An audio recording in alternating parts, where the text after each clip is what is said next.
got everything for Friday, so Okay. that covers Everything. So we're live. Yeah, actually, there's football on the 25th and 26th. Is international games that we got. We have football on the 26th and 23rd. If you're not Tonight. マイクテストマイクテストマイクテストです。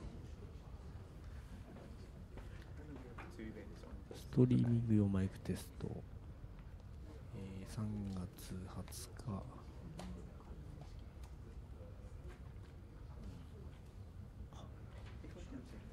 トリーミング用音声テストです。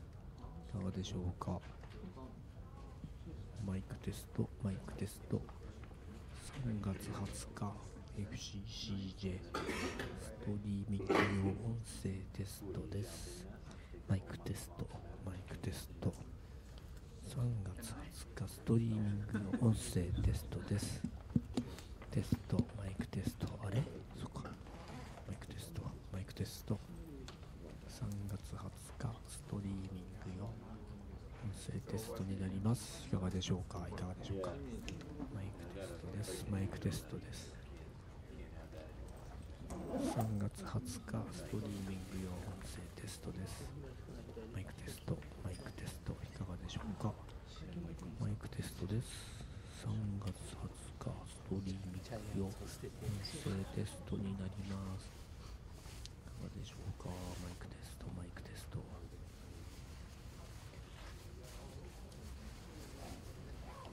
マイクテストマイクテストストリーミング用音声テストです。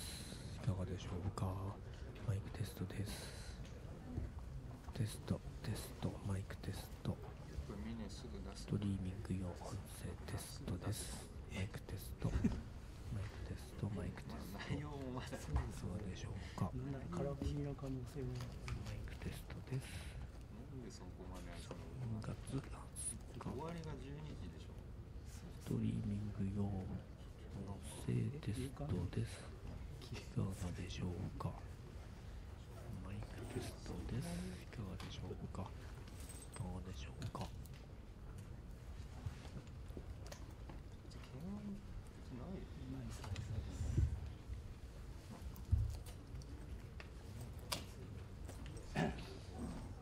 マイクテストマイクテスト3月20日ストリーミング用音声テストです。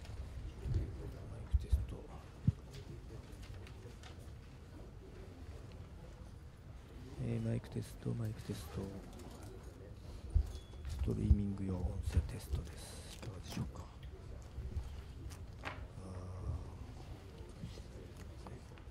マイクテストです。マイクテストです。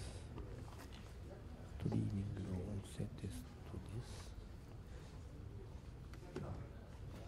マイクテストマイクテストいかがでしょうか。マイクテストです。つながんない。マイクテストです。マイクテストです。いかがでしょうか。マ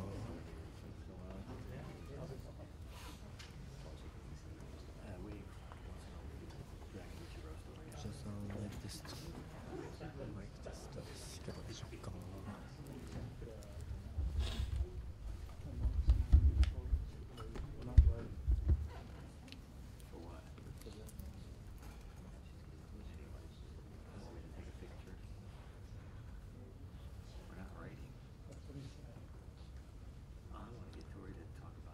テストテストマイクテストマイクテストマイクテストです。マイクテストです。マイクテストマイクテストストリーミング用音声テストマイクテストマイクテストいかがでしょうか。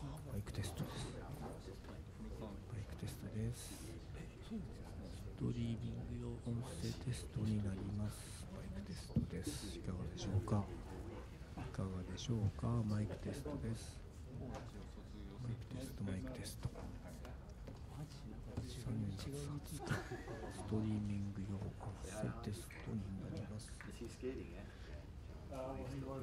夢の前に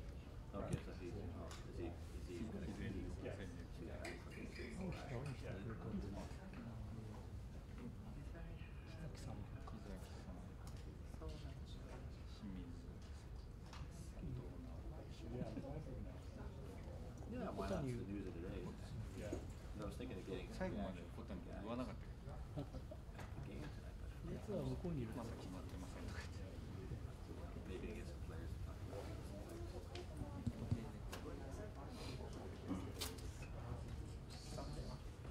Friday is the final.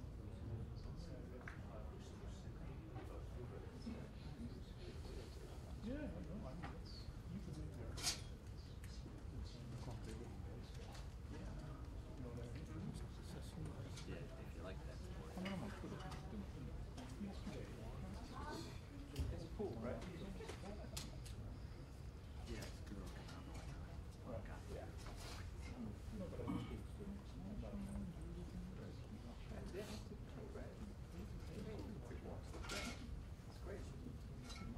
Did you find the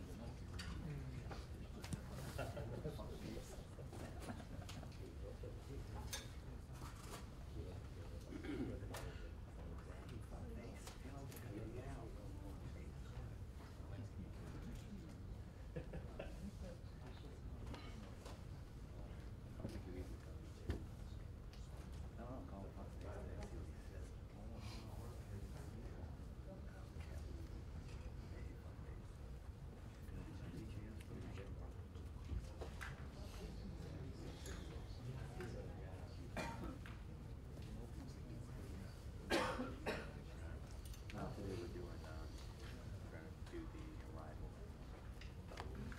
baseball parade. And then we got an interview with them, set up at the baseball cafe tomorrow at 2 o'clock. Just to get him described, give us the quotes we need, you know, about his why he's taking his picture off of the job. He's gonna map out his trip that he's gonna show for us. Hey, buddy. Not really. Better receiving, looking at your screen. That's really fun to get that stream. マイクテスト、マイクテスト、ストリーミング用音声テストです。マイクテストです。マイクテストです。マイクテスト、マイクテスト。ストリーミング用音声テストになります。マイクテストです。いかがでしょうか。マイクテスト、マイクテスト。ストリーミング用音声テストです。させよ。テストです。テストです。誰も知らなかったストリーミングの音声テストになります。マイクテストです。テストです。マイクテスト。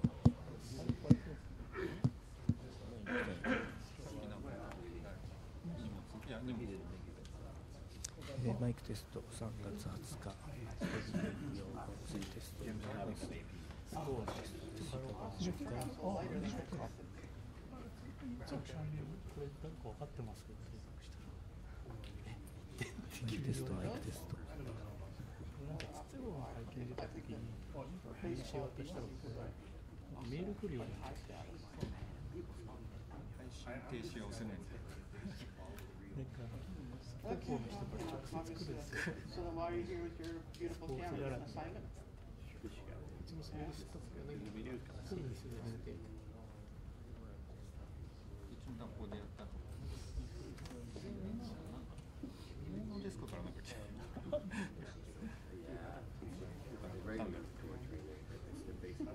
戦車とかなんかでやってた。 Like a samurai, huh? Don't pull your sword unless you're gonna kill somebody with it. He's our guy. George, what time is it? Photo op. The glamour. Yeah, we want to have lunch with Jim. Photography is only deliverable. He thinks I know the glamour or something No, we you got can to build be back a team up of in your 3 own for mind. this. As long as we know by 2:30, we're all right. As long as we're there by 2:30. Oh, I'm sorry to hear that. Yeah, I want to see him. I would think that children with their flights of imagination would make it easier to do it. Good place. Now,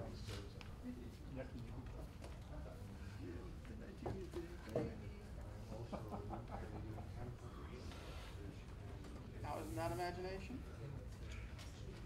No, maybe Torre.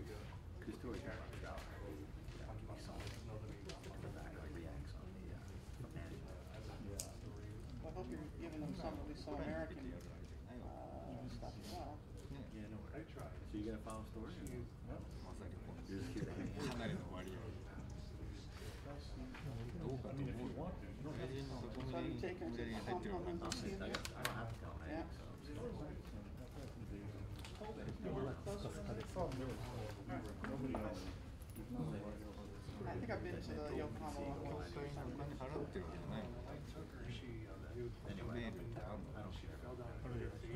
And then we're just gonna do the photo ops and put it out. Too excited about off-models. It's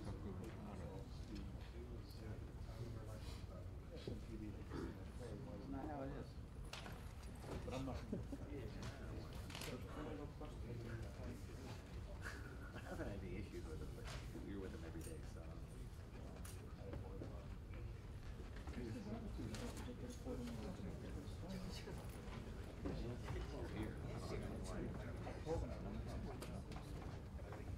Anytime you got it motivated, ready to go Jumanji, take advantage of it.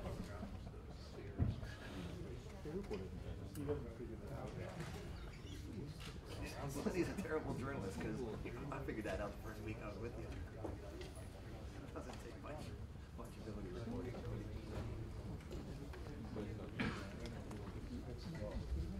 what he said. Well, yeah, I know how that was. You fall behind sometimes. Because they They're were doing the actual work. Who was doing the game reports? Because they were really slow with the game reports.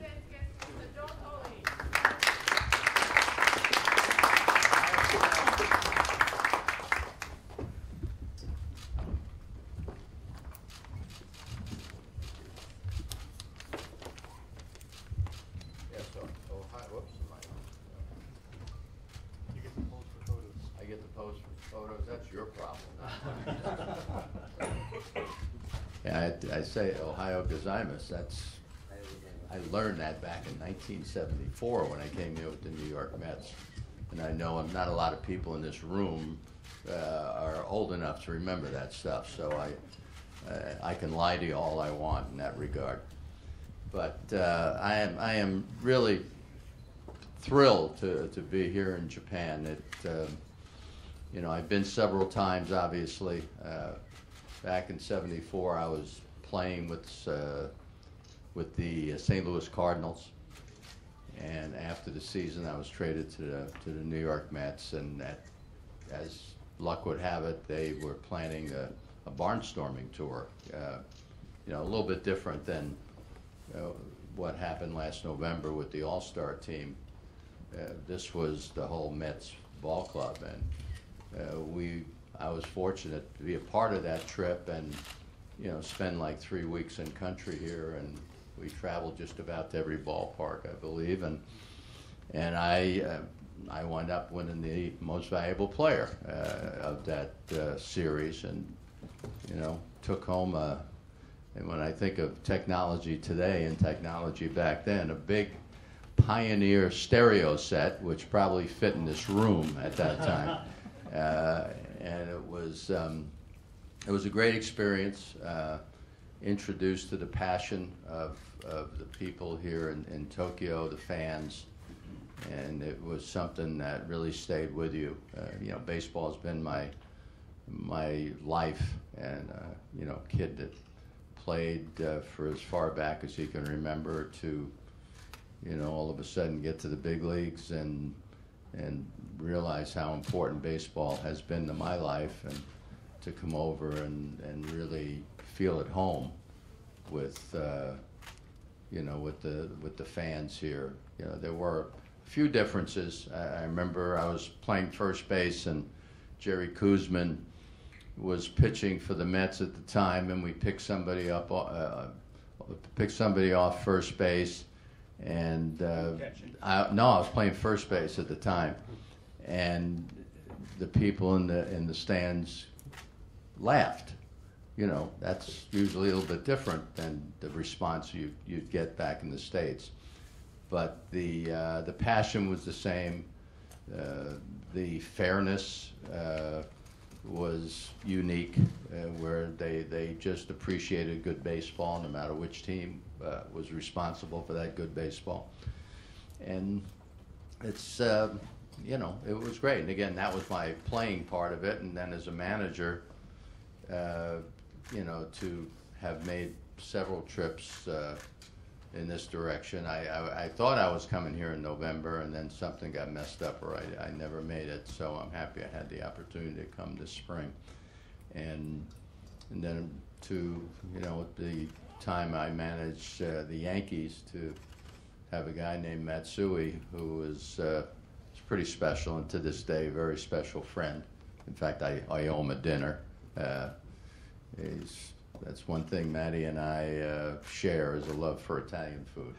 And it seemed every time I looked up in an Italian restaurant, there he was.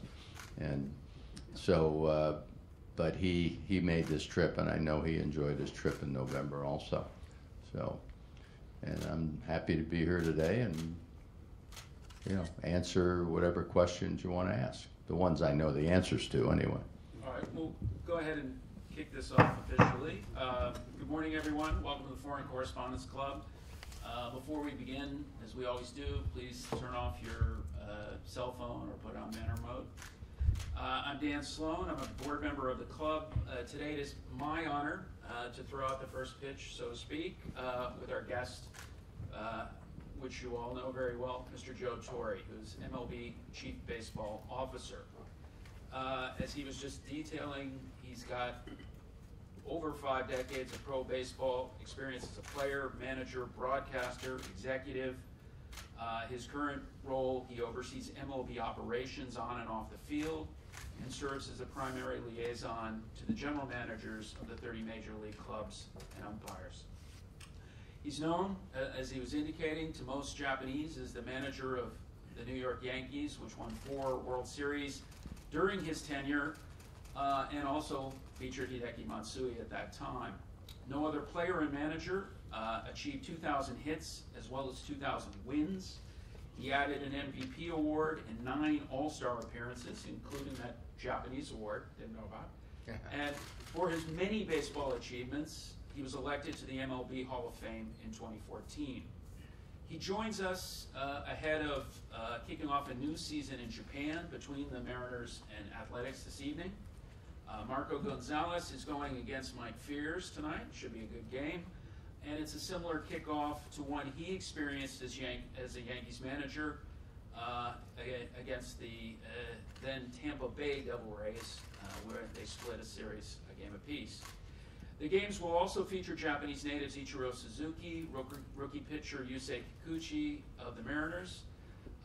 It underscores the long history, long cross-Pacific history for MLB. It began some 85 years ago with a barnstorming tour by the Yankees and continues into the 2019 season.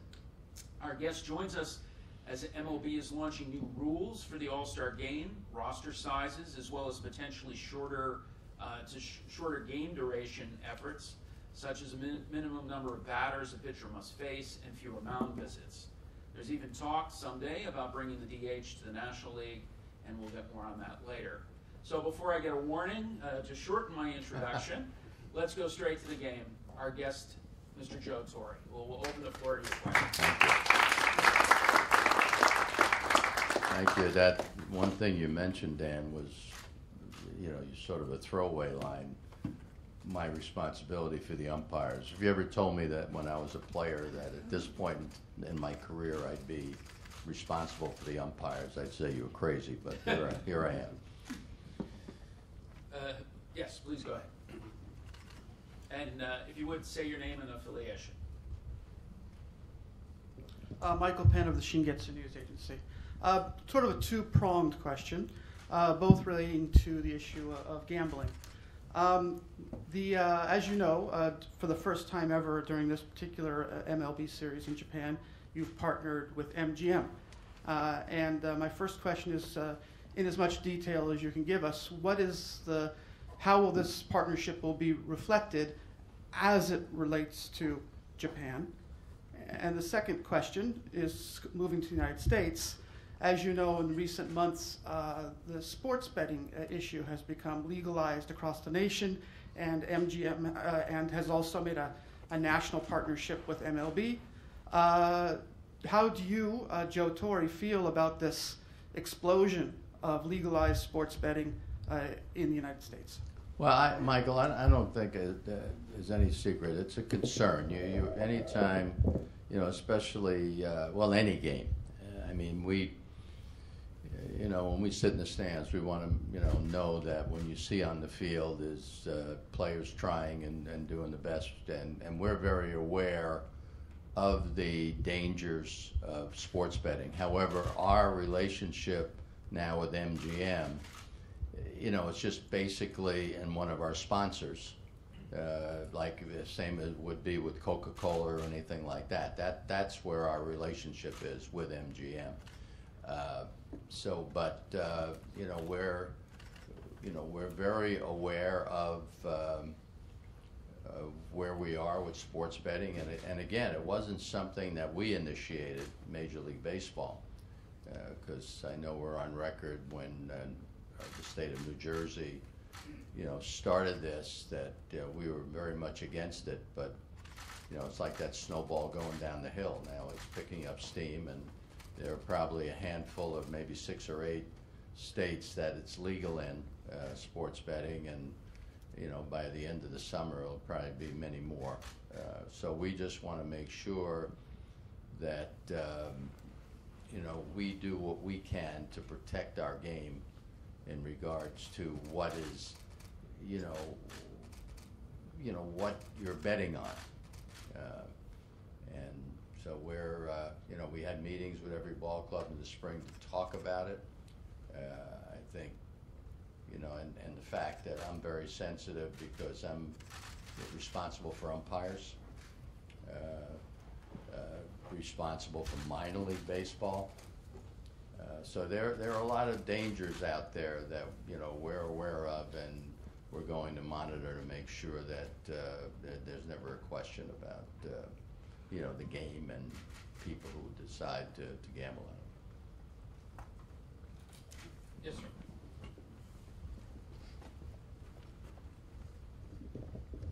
Welcome to Japan. I'm Masa Haruka from Yomiuri TV, the news commentators. I have one question. How important is Japan for MLB in terms of one is as a market and as a supply of many good players to MLB?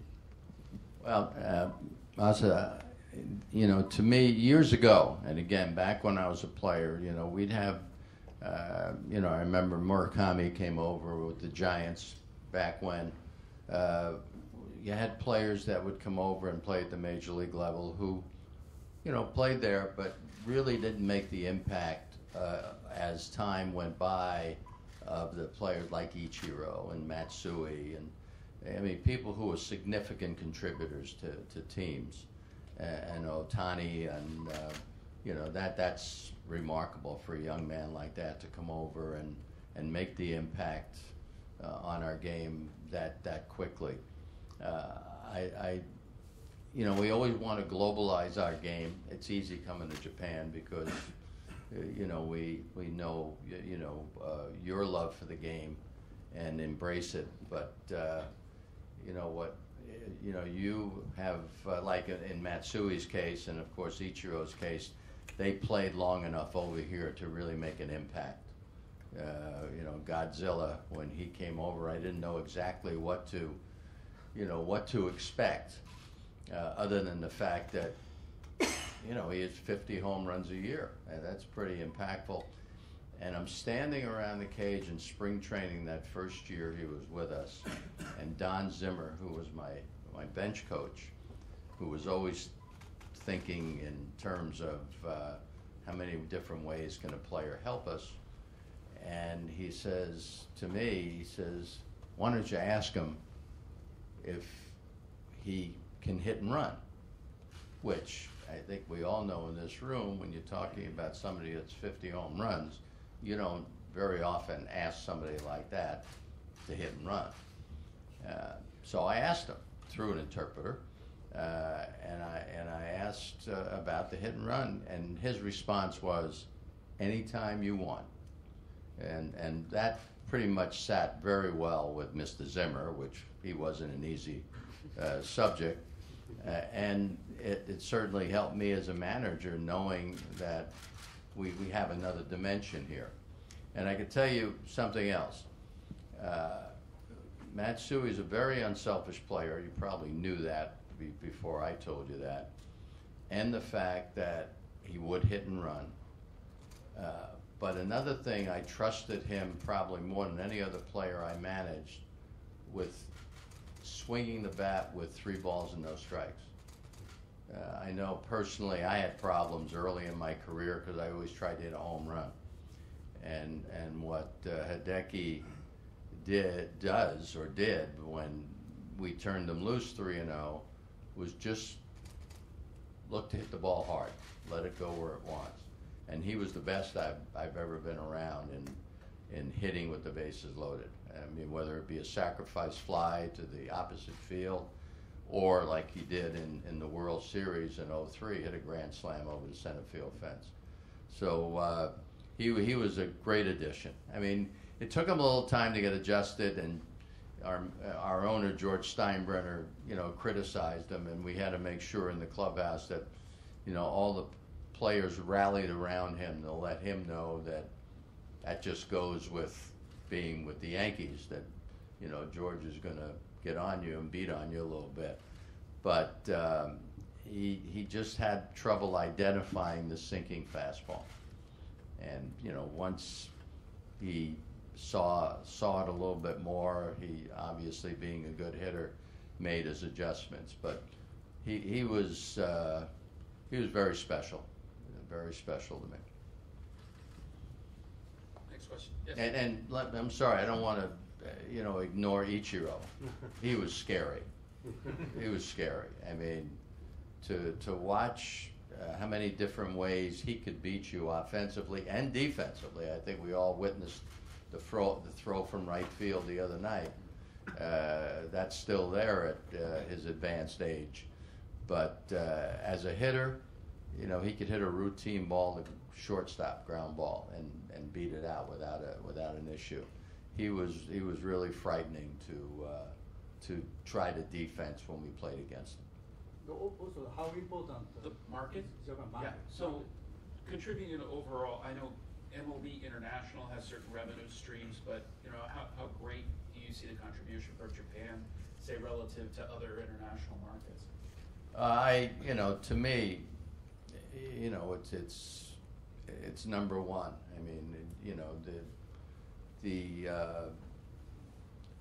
these players, what they've brought to the game, not only the fact that they contribute the way they do to the team, but the appeal of entertainment that they, in other words, I remember I used to tell Bernie Williams, I pay to watch you play. And that's what we have as far as both with Matsui and Ichiro, and and hopefully continue to do that. Well, Ohtani, I think he's made his mark already in Anaheim. Yes, sir.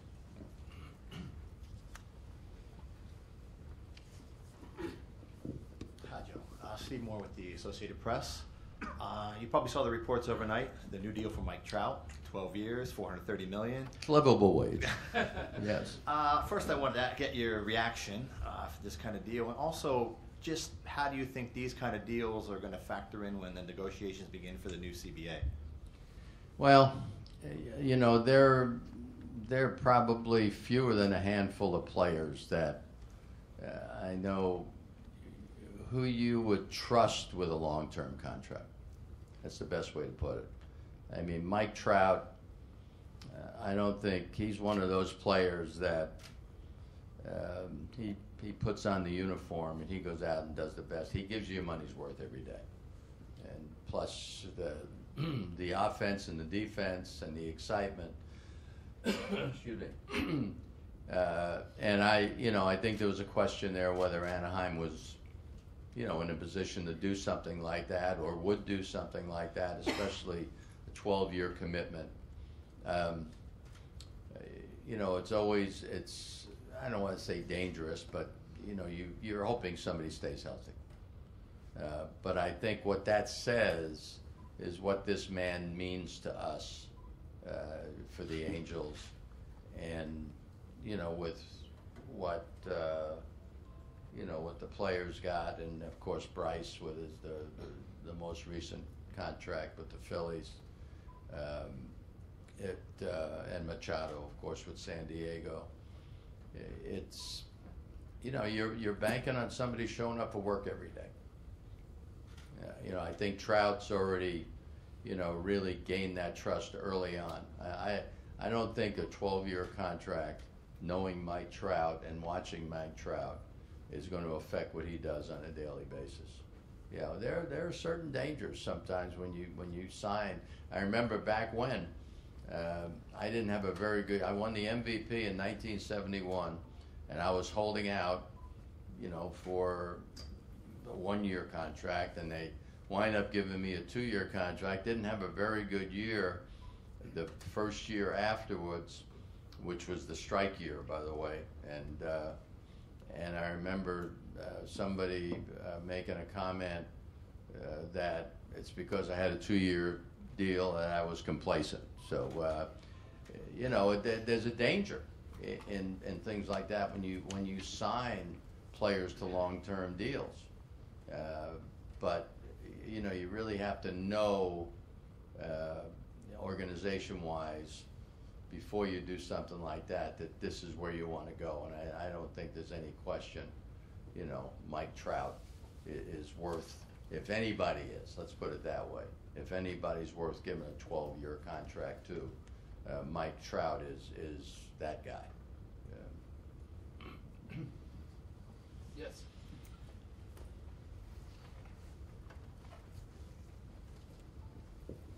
Jason Koskuri, Japan Times. Hello, Joe. This is probably the exact opposite, but there's been a lot of in the news lately about the minor league pay scale and some of the struggles that minor league players have been going through. And I just want to get your thoughts on, is Major League Baseball looking into that situation? Is Major League Baseball having any comment on what's going on around the hoopla surrounding the minor leagues? And because the Blue Jays have said that they're going to institute a raise across their system of about 50%. So I just want to get your thoughts on the pay scale there. You know, again, we have same issue with really minor league umpires as far as pay scale. You know, there's a certain incentive to be in the big leagues, and sometimes you have to understand this is what it is. I really don't have much of a comment as far as what's going to be done about it, or aside from Toronto, is anybody else going to follow suit with the raise with the pay scale?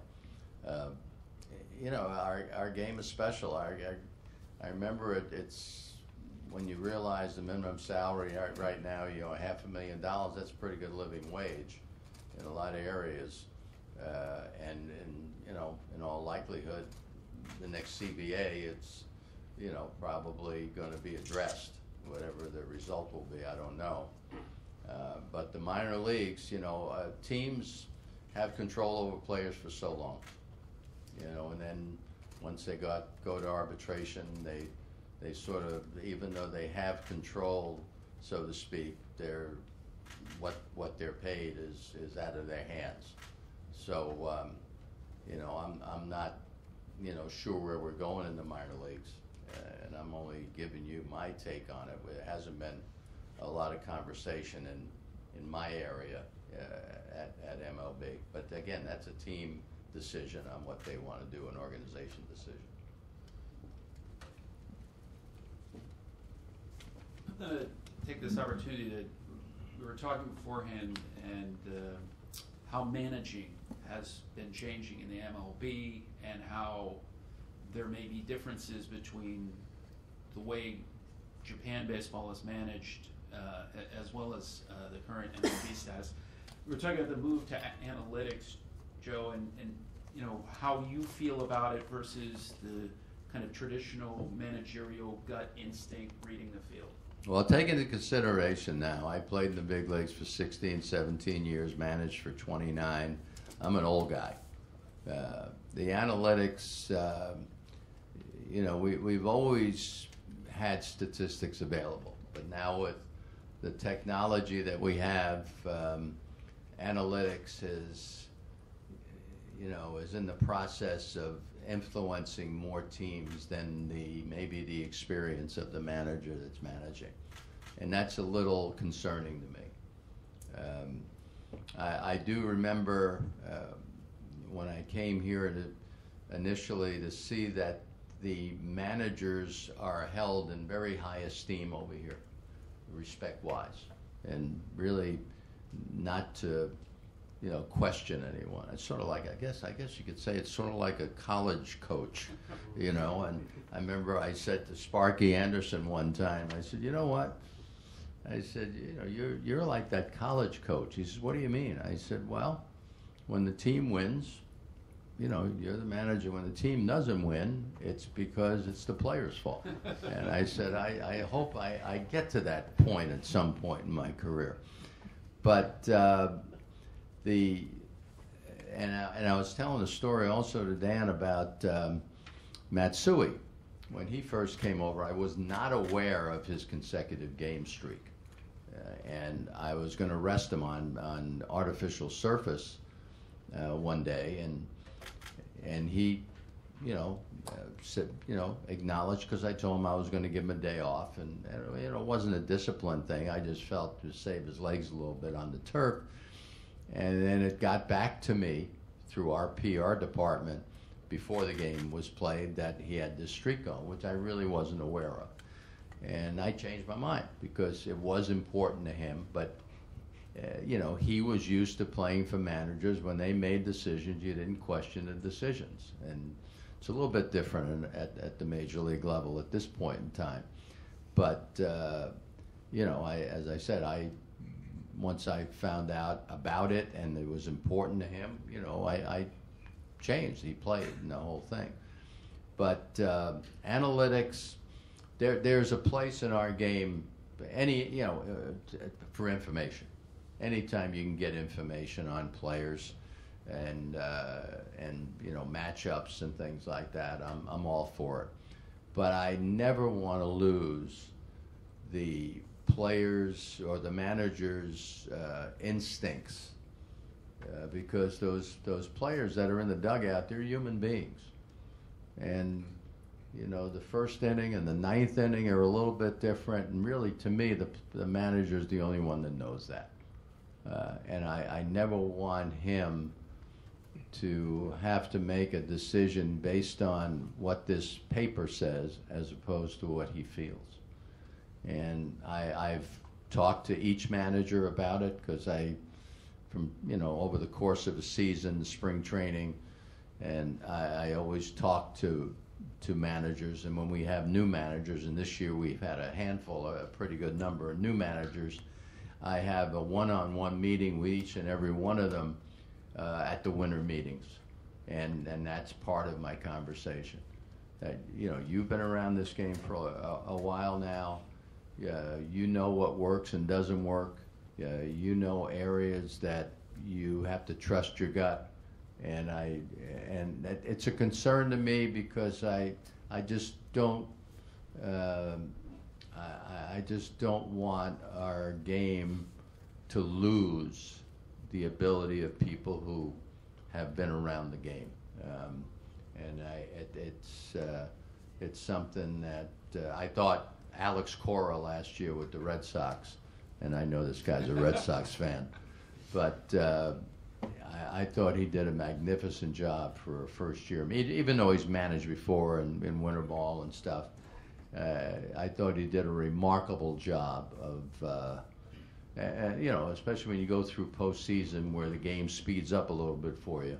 I thought he did a remarkable job in the combination of information and a sense of your players and knowing what you wanted to do in a certain situation. I thought he was terrific. He really was. And I just don't want us to lose that. Our game, our game is played by human beings, and it's not an easy game to play based on the fact that you play it every single day. And it's too important not to feel the emotion and the sense of what players need and what players can do at this particular time of a game, of a year, or whatever. I don't want us to lose that. Yes. Yes, sir.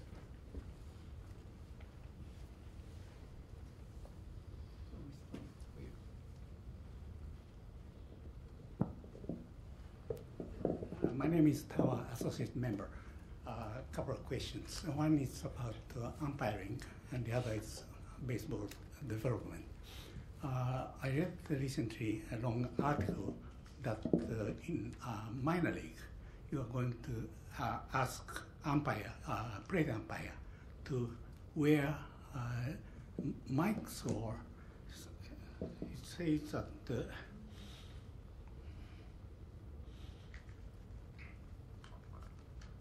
you will wear earphone and the informed of baseball ball strikes call by the trackman, and then the umpire can overrule such a computerized call. That is, can you elaborate on that? And second is that in Japan, the declining of birth rate also affect all sports, and particularly baseball. And worrying thing for us is that the ratio of decline is steeper than soccer, football, or other sports, while esports or climbing are rising. So what kind of advice you can give to develop baseball among youngsters? I need a little help in that second question. Yeah, so Tawa-san is a longtime kind of baseball expert in Japan, and what he's saying is that essentially Japan's demographics are declining, birth rate declining, and baseball as a sport is seeing less activity, fewer kids are playing ball. Mm-hmm. How in the United States are they trying to imbue with so many competitive, other sports, other options? How has MLB looked to kind of see the future of baseball? Good. Oh, that's a very good question, because that was one of the first things that Commissioner Manford addressed when he took over as commissioner. First off, you think about your fan base. And our game is a little different than, watching football or watching basketball or watching, soccer and now rugby is the entertainment value of watching those games. Baseball, because it doesn't move as quickly as those other games, if you don't understand the game, you look at it as it's boring. It's boring. So I think personally that at some point in your life you've got to play some form of the game just to understand the nuances of the game and what you can appreciate or what you can look for in a situation, or maybe help saying this guy should be doing this in this situation and whatever.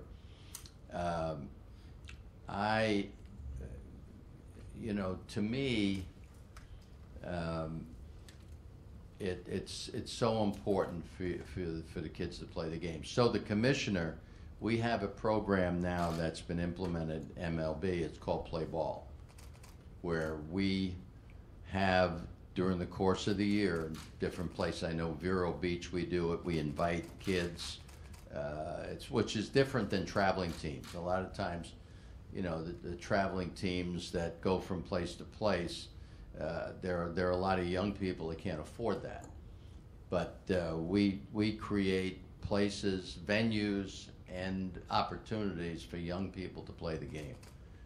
So that to me is very important. And we need to really introduce the game to people and young people and have them, again, does that mean they're going to go on to the big leagues and play? But no, but they're going to, I think, I like to refer to baseball as a game of life, and I think they learn a lot by playing in a team sport that there's a lot of life's lessons that are learned during that time.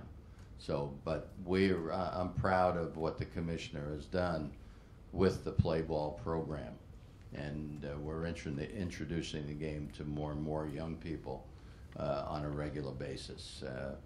Tony Regan's who's heading up that part of our office, and he's a very energetic. He used to be the general manager of the Angels, and he's certainly equipped baseball-wise to know how important this part of it is. When you're talking about the umpires with the analytics, basically the electronic strike zone, you probably know this, but we have an agreement now with an independent league, the Atlantic League in the United States, which it's an independent league to experiment with certain things.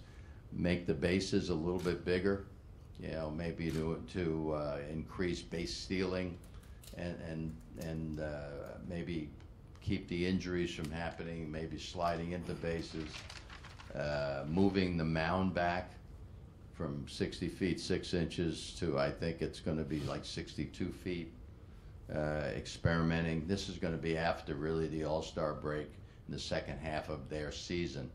And, you know, part of it why do we do it with the independent league? Well, it's because they're, you know, no player belongs to any organization. So it's not that you're still not concerned about people getting hurt, but it's just a matter of being able to have an agreement and having the players understand it and give it a shot. And then with the umpires, there's going to be electronic strike zone that they're going to, you know, test in that league. My personal feeling on the electronic strike zone, I think the players are not going to like it when they get this high pitch call to strike. Okay, I mean, we get that now, and then once we put replay in, for some reason, I thought at the time ejections will go down, but we've gone in the other direction because we have to argue about something, and it's going to be balls and strikes on a regular basis. I just saw where Miguel Cabrera was thrown out of a game by one of our kid umpires who's not at the big league level yet, and it just seems to be inbred now, and we're looking to try to have the players maybe understand that you got 3 strikes for a reason. Give it a shot. But do you think the umpires union will ever accept a kind of more automated or even kind of a deferral for balls and strikes? I don't know if I ever want to ask them to do it. Only because again, we have right now their game every day is analyzed. We have the ZE system where they're required to look at their game after they umpire behind the plate or on the base paths. We have all this information available to them, and our concern is, and we relate this to them, if there's an area of a ball strike game scenario where they're missing one particular pitch in one particular area, it may be where they're situated, and so we address that right away. And while I'm on that subject, I know my brother, my late brother Frank, always was critical. Once I got this job, he'd call me all the time and tell me about firing umpires. And but he says, why don't they umpire over the top of the head of the catcher, because it's right behind home plate? I said, I understand what you're saying, but we don't allow them to do that. They have to be between the hitter and the catcher.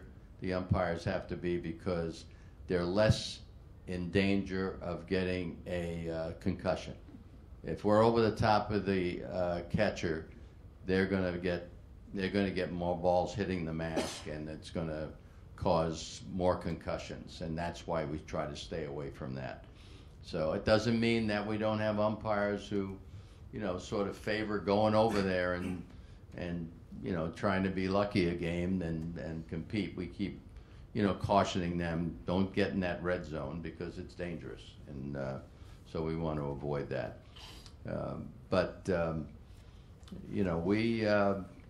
we pay attention, umpires, on a daily basis. They want to get things right. It's interesting with replay. You know, you thought that the umpires would be against replay, and it's sort of a double-edged sword, because they like the fact that they are, you know, that their mistakes can be corrected, but they don't like the fact that they're corrected. Okay, but you know, when you're weighing it one against the other, they're not reading their name in the paper how they, you know, missed a call that affected the final score of a game. So if we allowed the umpires to go to replay from the first inning on, the game would never end. Trust me, because they will go all the time. And we even moved it where the umpires go on their own from, used to be the 7th inning on, now it's the 8th inning on, because, you know, we think there are a lot of challenges that are unnecessary, so we moved it back. And it worked well for us. So the umpires they like replay, they like to get it right, but there is still that pride factor that they've been overturned, and it's just the human element. Open up to all our guests this morning. Yeah, Jim.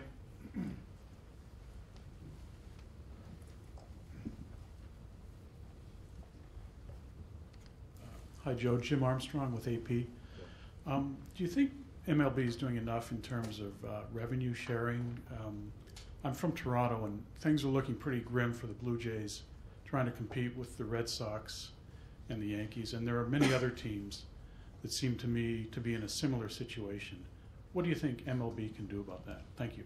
Well, you know, we certainly like a level playing field, but when you're looking at teams, you know, first off, like Kansas City a few years ago, they win the World Series. Houston, and they win the World Series. It used to be only the teams who can afford it, and of course I was on one of those teams with the Yankees. You know, it's a subject that continues to be talked about. I don't know. You know, it's draft choices are important, development's important. Kansas City, even though they started way back when, not Kansas City, but the Athletics, they started way back when with the analytics and signing guys in certain ways. Billy Beane has really created from the Billy Ball situation. Of course, a big part of their success, I think, back in those days, they developed some young pitchers. Because our game, pitching is so important. You know, other sports you can maybe freeze the ball and the time's going to run out. Our game, you got to get 27 outs at some point, in some way. But pitching is so important. But the revenue sharing question has obviously been a hot topic for a long time, and you know, baseball continues to work toward, you know, trying to figure out if there's something that's going to work a little bit better than that is. But right now, that's where we are. And as I say, they don't ignore the fact that you know, questions like that exist. But right now, that's where we are. So just to kind of follow up on the opposite side of what Jim was asking, I mean, there are some teams that their attendance is paltry. You know, Tampa, for example, Florida, not very good either. And you know, the kind of view is that they're kind of living off of young talent that they trade, and it just kind of seems to be not progressing the team to you know, a higher competitive level, and they get their MLB funds, but not pushing it further. Putting it on to the team. In other words, they're not spending the money in that regard. Yeah, that's also been talked about. But the Miami situation is interesting. You know, they made some trades, and it made, and I'm a little biased here because Derek Jeter is part owner of that ball club.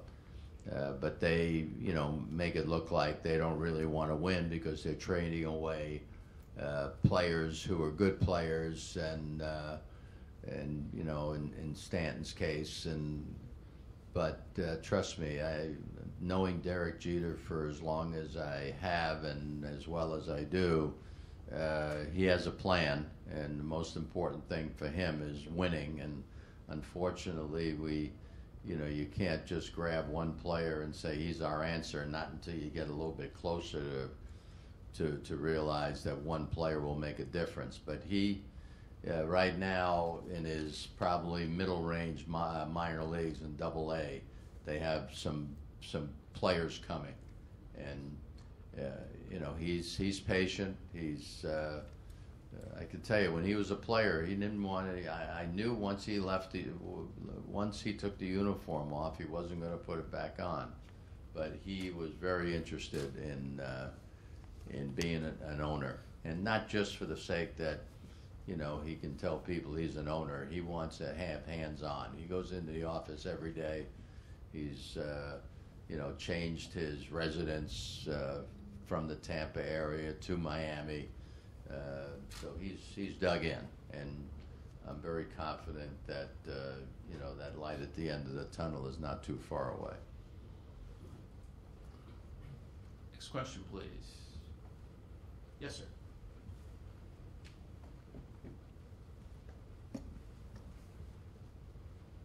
Hi, Chad Lafferty with Wallen Case. I had a question. So pace of play has been a very hot topic for a number of years. There's some rule changes that are coming up in the pipeline. I was kind of wondering two things. Number one, did you see the 538 report about foul balls being a big contributor to the increase in game time? So I think it's up 12% in the last 20 years or so. And the second thing, what would be the single biggest impactful change that you could make to baseball to improve the pace of play? Thanks. I personally think, and no, I didn't know that study, but foul balls are encouraging. That means we're making contact. I'm concerned with our game because, anytime you go through a season and there are more strikeouts than hits, it's a concern to me. To me, the excitement of baseball, to watch the game, and to manage the game, is basically balls in play.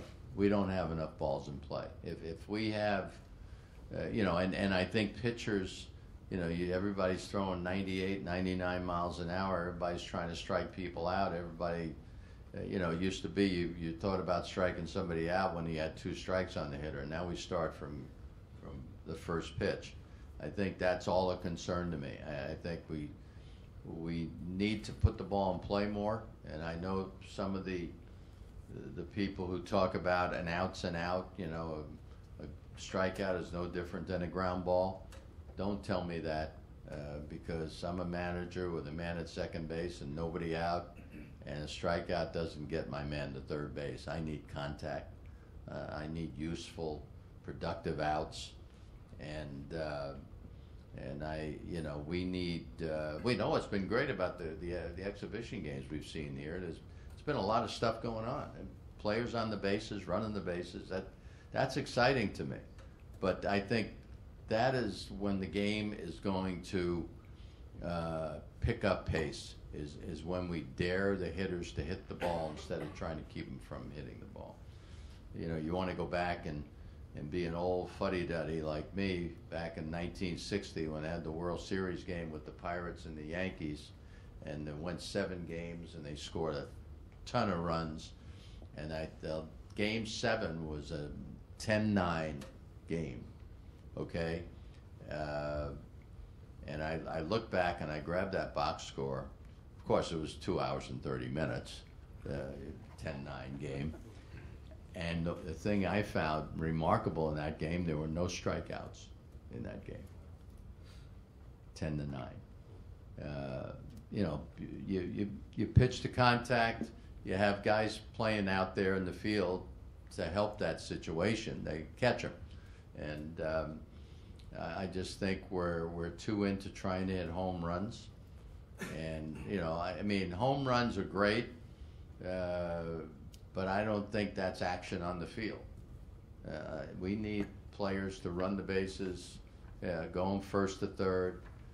Managers have the safety of putting a runner in motion when he knows that the hitter at the plate is going to make contact in some way, or the chances are that he's going to make contact. But more strikeouts than hits, sorry, that's not the kind of game that I think we should have, and I know we're capable of improving in that area, and I look forward to that happening. They don't have it in Japan, but by that logic, I would assume that you're not a fan of the opener, so the closer who pitches 1 or 2 innings to begin a game? You know, Dan, I think you've got to do what your personnel tells you have to, you feel your best chance to win. No, I mean, I like starting pitchers. Again, I'm a traditionalist in that regard. And I like to see, go out there and trust the pitcher a little bit. I think we probably, and I think it's evidenced by the fact that next year, right now, one of the rule changes is that a reliever has to come in and pitch the 3 batters or end the inning, one or the other, to try to keep from all the changes. It's okay to make mistakes. I mean, I don't know if replay did this to our game where we want it to be perfect. It's not perfect. I mean, it feels like it sometimes, but it's not perfect. And I'm thinking in terms of young starters or potentially young starters who you allow to get into trouble and get out of trouble. How does somebody develop that feeling of, get a little more determination and find a way to get out of trouble? Right now we're trying to, it seems like we're making changes to keep you from ever getting into trouble. And but with the start, as far as the closer being the starter, I think you manage according to your personnel. I mean, look at, you got the Mets, they can list you 5 starters in a heartbeat. You're not going to see that happen there. The Red Sox the same way, and the Yankees the same way. Yankees have a great bullpen, but it doesn't mean they're not going to trust their starters. And they just, I was told by John, they just signed Gio Gonzalez, right, another potential starter. So, but again, like people say, oh, this manager likes to do certain things. Trust me, managers do according to what their ability is player-wise on what kind of game you play. Got time for about 1 or 2 more questions. Yes, sir.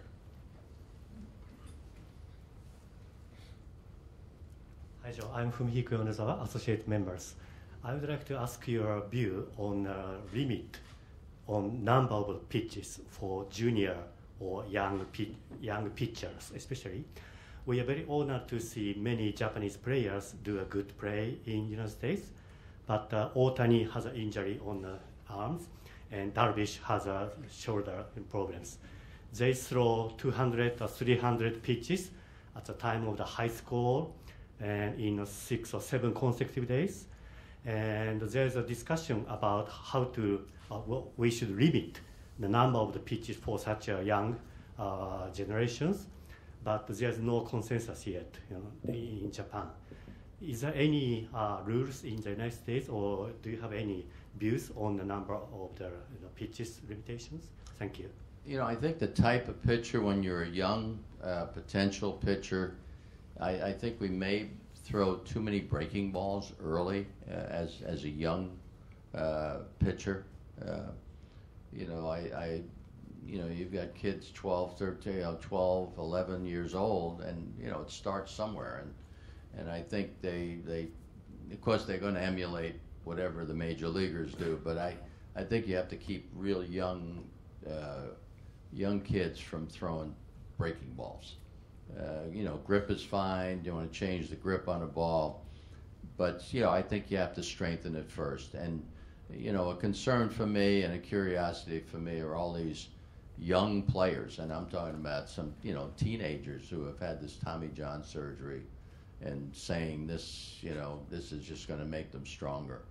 I don't know. I'm not a doctor, but I'm not sure about that. I mean, I'm not sure. They say, look, he throws harder. Let's do it this way. When you have surgery like that, you have a lot of exercise to do to strengthen that arm. And I'm just wondering if you did those exercises before you decided to have Tommy John surgery if that arm wouldn't be strengthened. I don't know that, but I'm curious about that. As I say, I'm not a doctor, and I'm not about to tell people what they need to have done. But I think with young people, I think they may try to get too fancy too early, where before their arm is developed. All right. If I don't see any hands, I'll ask the final question today. Anyone else? You again. Yeah, too bad. Anyone? Okay. I'm a little, I'm never really comfortable being around Red Sox people. This will be nothing about a possible Let me repeat. tell you, I know you're a Red Sox fan, and I was just always wondering why you have such a rotten disposition when you go to the ballpark. And 86 years of pain. yeah, well, I took care of that, didn't I? But I was coming down the elevator in Boston, and this was during the season. It wasn't a postseason game, and this is a true story. And a couple gets on the elevator, and he looks at me and he says, "You're Joe Torre, aren't you?" I said, "Yes, I am." He says, "We're going to beat you tonight. You're not going to beat us." I said, "Well, I hope not, but so be it if that's what happens. But I certainly hope we'll win tonight." Nothing happens, and he's continuing on down toward the lobby, and I know something else is coming because I can just sense that there's grinding going on.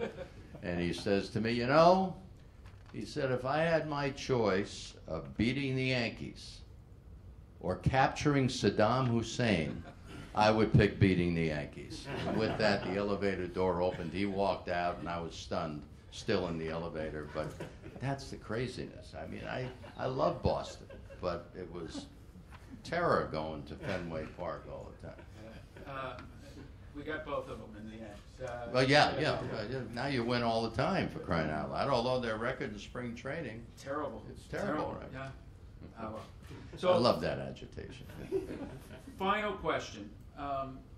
There, for years, I'm going back to Matsuzaka and kind of a bidding war, and when you were with the Yankees, there were players from Japan where the system for posting was seen as slightly flawed and expensive, and there have been changes, and Kikuchi is, I guess, the latest kind of vestige of someone coming from Japan using the system. Does MLB feel that it's where it needs, that it's in a good place? Well, they've made this adjustment to the posting stuff, because it's basically just paying for somebody to come over, and then you have a salary on top of that whole thing. I think, and again, I'm not talking out of school because I'm just giving you what I know. I think they're satisfied with what they've done recently in the posting rules at this point in time. I think it opens up for more teams to have chances at players, and we try to be as fair as we can in Major League Baseball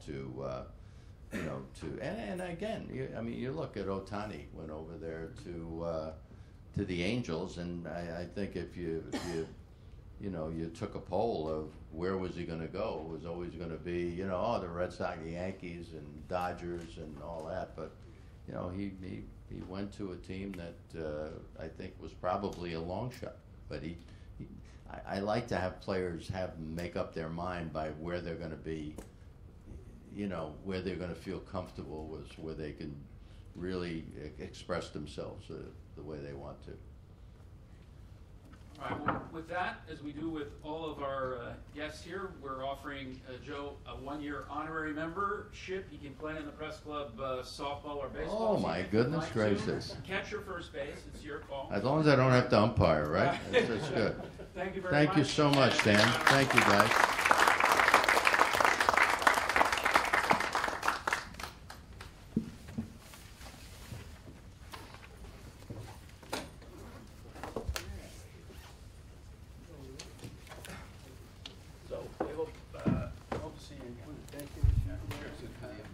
Absolutely, our pleasure, and a great time to go. For any reason, I didn't